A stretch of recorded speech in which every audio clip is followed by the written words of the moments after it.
We're ready to leave now. L'Amérique abandonnée est devenue une marque, créée il y a près de 20 ans par Matthew Christopher, diplômé d'une école de photographie en Pennsylvanie. Aujourd'hui, c'est depuis son domicile de Philadelphie qu'il part pour 4 jours d'exploration urbaine. Peint ou photographié, il a toujours été fasciné par la représentation des ruines.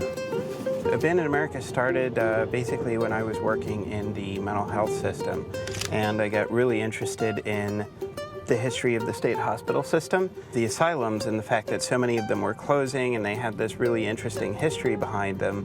But it didn't seem like very much was being done to document the actual buildings, and a lot of them were being left to rot and were being torn down. Then I started going to other state hospitals, and then it just became schools and power plants and factories and prisons and any other type of building that I could gain access to. Avec le temps, l'esthète est devenu un observateur avisé de la situation économique et sociale de son pays. There are a lot of abandoned locations in Pennsylvania, but I would say that many states have, particularly in the East Coast or through the Rust Belt, have abandoned buildings in them. La Rust Belt, c'est la ceinture de rouille, cette région du nord-est des USA que l'on appelait avant la Manufacturing Belt, la ceinture des usines, tombée à l'abandon ces 50 dernières années. Can you imagine how noisy this would have been? So right now we're at the former Bethlehem Steel Complex. This was one of the largest steel works in the United States. Steel was one of the backbones of Pennsylvania industry. I mean, along with coal and textile manufacturing, this was really what was the core component of the state's economy. This was a place that built skyscrapers and built battleships and quite a lot of American cities and infrastructure, really.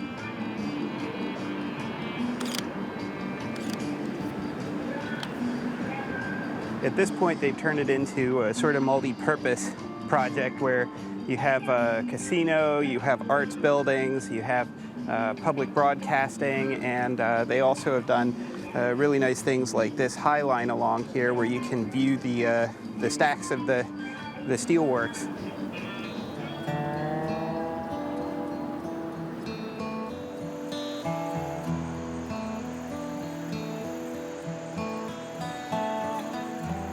Parce qu'il préfère prendre le temps de comprendre les lieux où il va, plutôt que de courir après la photo inédite, il ne veut pas être associé au milieu des urbex, les explorateurs urbains qui entrent souvent par effraction dans les bâtiments abandonnés.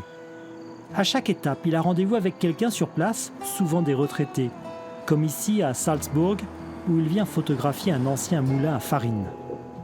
Since it was closed in the 1960s, it's been really untouched. I mean, you can see the machinery is in fantastic condition. To find it intact, not destroyed, not pulled apart, those are things that are very rare and very special.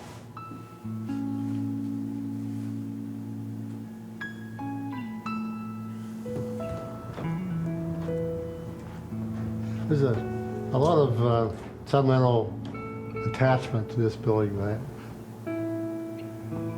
There's a story to be told here that if it was demolished, sadly that story couldn't be told any longer. So it's important to have that tie to the past.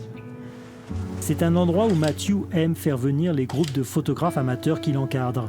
Les workshops sont tendance, ils font désormais partie de son travail comme ses livres et la vente de tirages.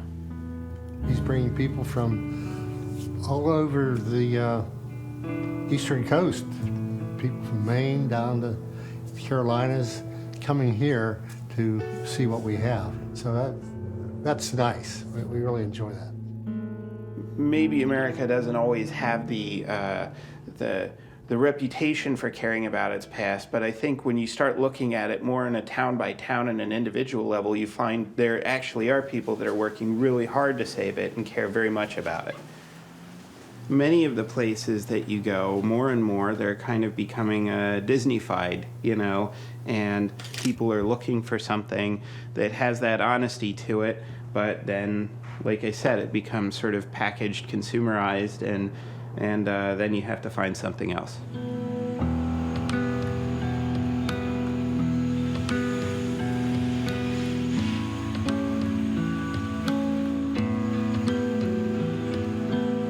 Mais la mode de l'urbex n'est pas sans conséquences. Le vandalisme est devenu un fléau. Matthew tient à préciser qu'il ne rapporte jamais rien à part des photos. C'est un de ses amis qui a trouvé cet endroit grâce à des images satellites accessibles en ligne. Une collection privée de trolleybus et de tramways. I was very careful to keep this place secret. When I posted pictures of it, I went so far as to change the numbers on the streetcars so that people couldn't look up online sales databases of them. And you had these people called rail fans that are really into railroad cars, and they found out about this place. They started talking amongst themselves on online forums. Then urban explorers found out about it, and they started, one or two people in particular really started publicizing the place. Et il n'y a plus grand-chose à faire pour sauver la collection, sauf à laisser s'amuser les visiteurs. Certains sont des artistes, mais pas tous.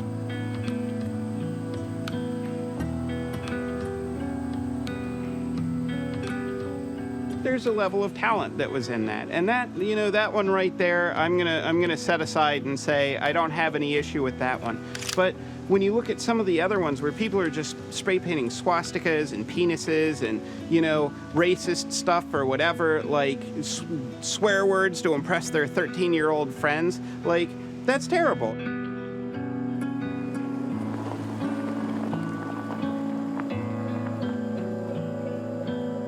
Et dans cette Amérique profonde qui regorge de patrimoine, il y a aussi les fameux diners que l'on essaye aujourd'hui de copier. Mais celui-là est dans son jus de viande hachée comme ses clients. Et quand le journaliste français pose une question, la réponse est croustillante. How about French? How's your president?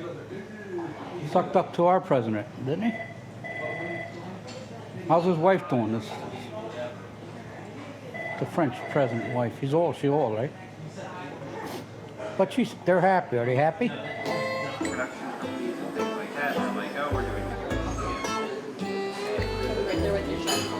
you go. Thank you. You're welcome.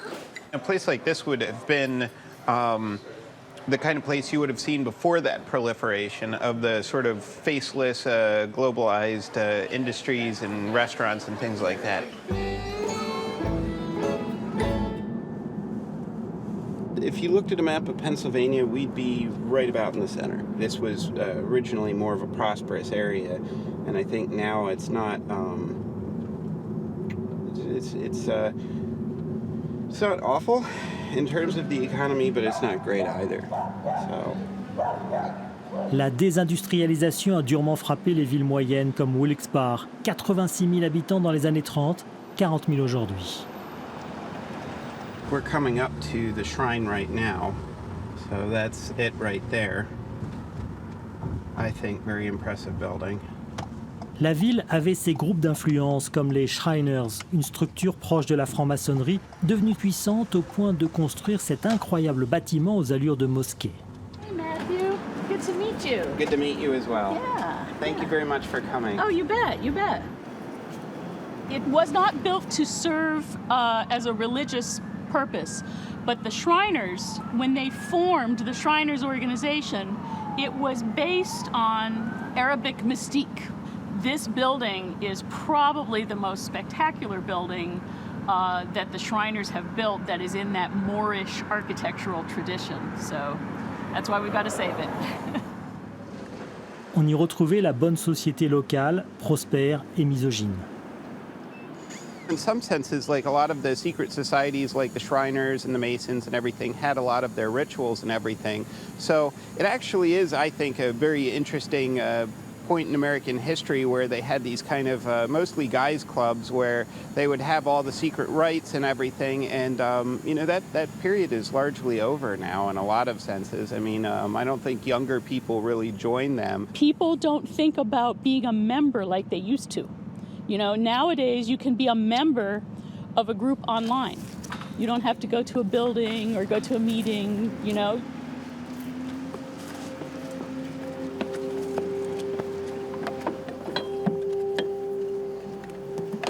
My father brought me to my very first opera in this building when I was a little girl. And so now I'm coming back to the area and working on saving it, and I can't think of anything more optimistic than that. Son rêve est de l'ouvrir aux visiteurs et les travaux de restauration vont commencer. It's one of the fastest growing segments of tourism is heritage tourism.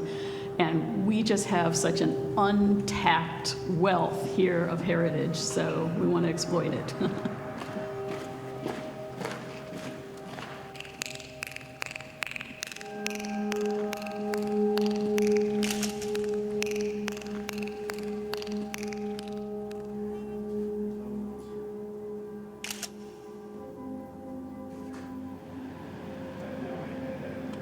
That's part of what it means to be an American, is always looking forward to the future, knowing that we have the capability in our hands to do whatever it is that we want to do, and we just got to go out and do it.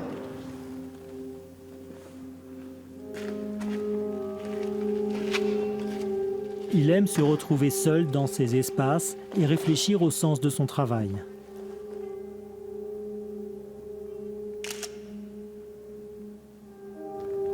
I can't entirely say that it's an anti-Instagram approach because nobody takes photos to not share them. I think part of the whole point of them is to share an experience that you're having, isn't it? But I would say maybe the difference between Instagram is that it's just such a rapid pace of image consumption that they all become meaningless.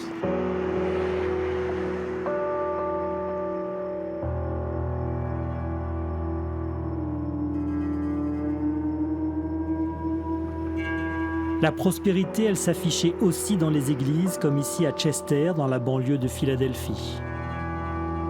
If you see the town itself, it's really financially struggling. It's sad because they actually have a lot of really great architecture, and you can kind of see where it was prosperous at one time, and I think sometimes those can be the most interesting places. Au classement des villes américaines en fonction du nombre de meurtres, Chester est numéro 2. Pas de quoi être rassuré en entrant ici. When you look around and you see the woodwork in this place and the stained glass windows and the sort of ornamentation on the pews and everything, it's clearly a very beautiful building, even after being out of use for 40 years at this point, right? A little over 40 years. It was opened in May of 1896, the first service, and it was the early 80s it stopped being a church. It shows their great wealth and the power of everything, but it's very religious too. So it's like a combination of both of those things.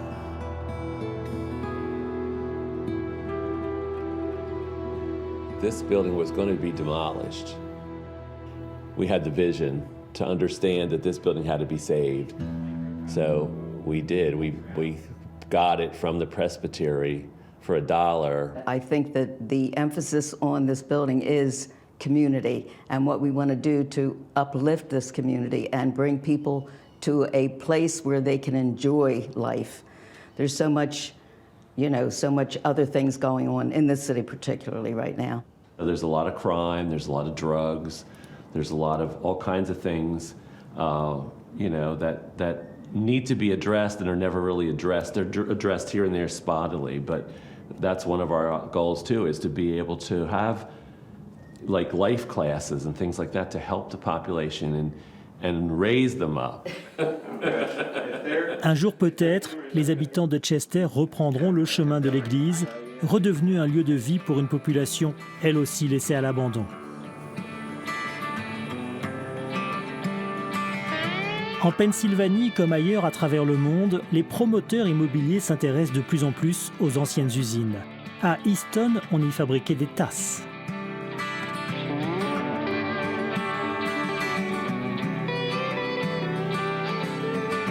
I don't consider it an abandoned building. I consider it an underutilized building. So I've retained architects, engineers. We're doing the environmental work to do the cleanup.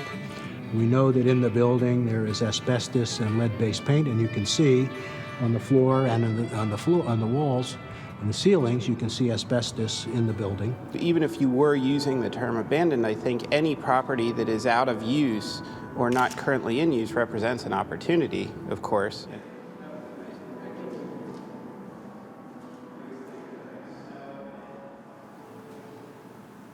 Wanted to show you this. I think it's really fun. That's email's ancestor right there.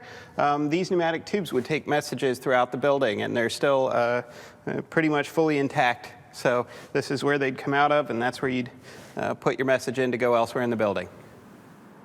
New York ou Philadelphie sont à un peu plus d'une heure d'ici, ce qui permettra de transformer l'usine en de magnifiques lofts pour une clientèle urbaine de jeunes qui souhaitent vivre différemment de leurs parents. People like to be part of a history, and part of that history is living in an older building that had some other use that's been repurposed for the use that they're living in, residential. I think the private house is a bit boring. People that will come here, they'll live in this apartment, they'll lock their door, and they'll travel for a month. And they know that the building is not going to fall down. They know the building is safe. They know that somebody's going to maintain it. They don't have to worry about mowing grass. They don't have to worry about shoveling snow or anything else. And they're living a life that is full, but it's not wedded to their real estate. Gentrification has a lot of positive qualities. Si à proximité des grandes villes, les bobos vont remplacer les ouvriers, en Pennsylvanie, il reste quelques lieux qui ont conservé une forte identité sociale. La ville de Scranton est connue dans l'histoire pour les 6 mois de grève de 150 000 mineurs de charbon en 1902, et sur sa place centrale trône la statue de John Mitchell, un des pères du syndicalisme américain.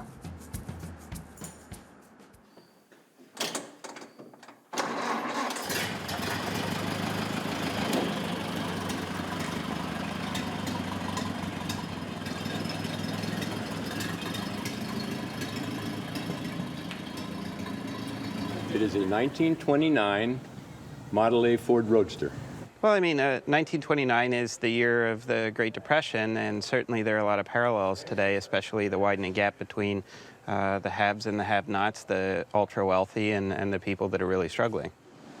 Dans ce quartier autrefois ouvrier, un enfant devenu célèbre est passé par là tous les jours pour aller à l'école.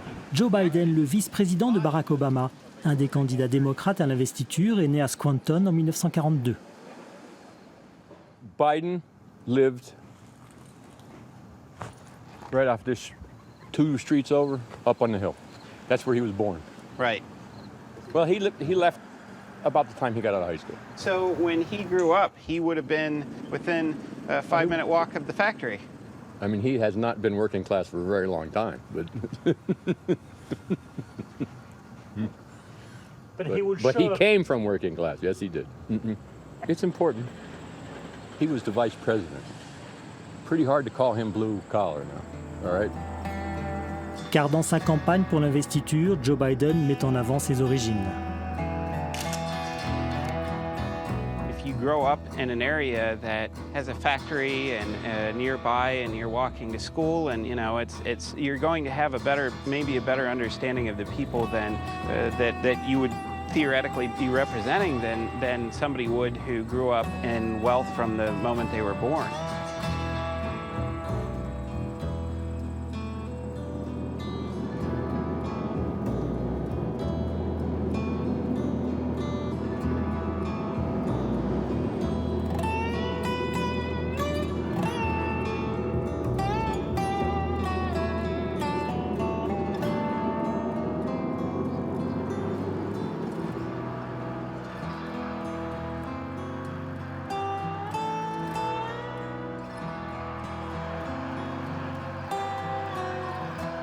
I would try and get all my lines straight like that. I tend to like a kind of more of a documentary style.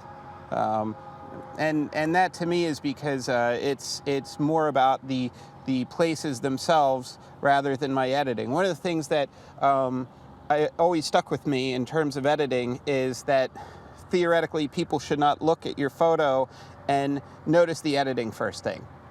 They should be looking at the picture, not what you did to it.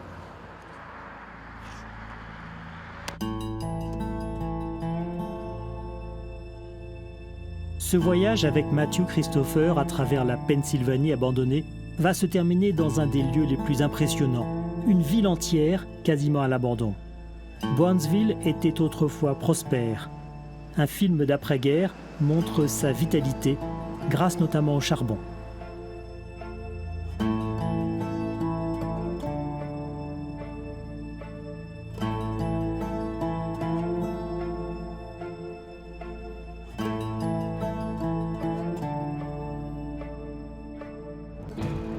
Aujourd'hui, presque tous les commerces sont fermés, sauf l'armurerie, installée dans l'ancienne synagogue.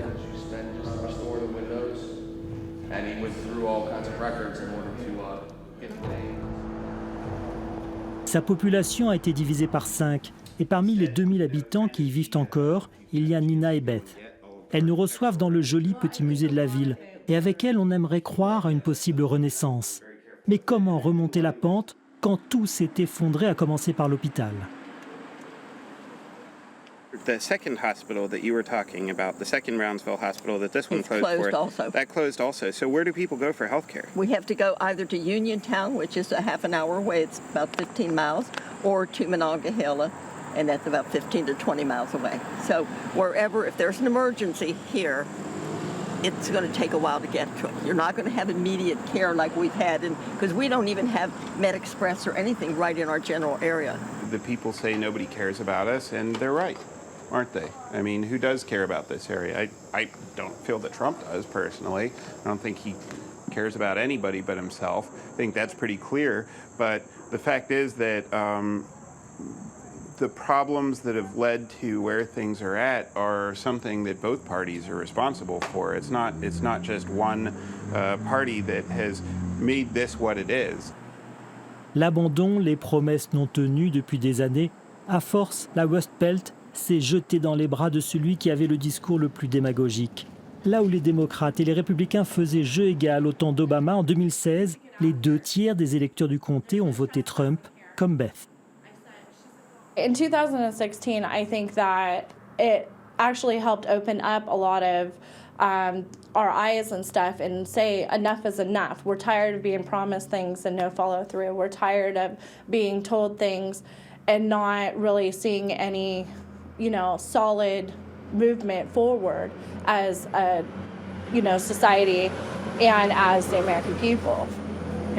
Et que sera 2020? I hope 2020 will be the same, and I hope that we will continue to progress forward.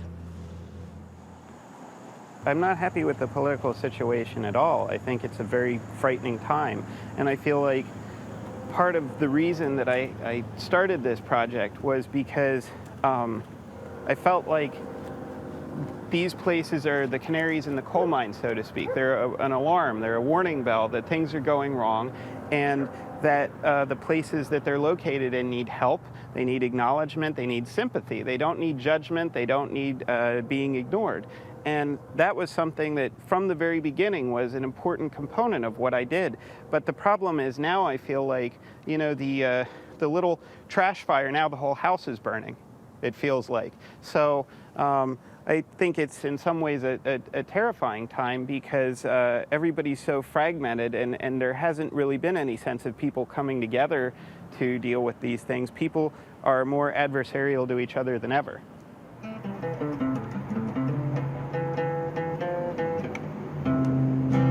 Au départ, il faisait cela juste pour l'esthétisme de ces lieux.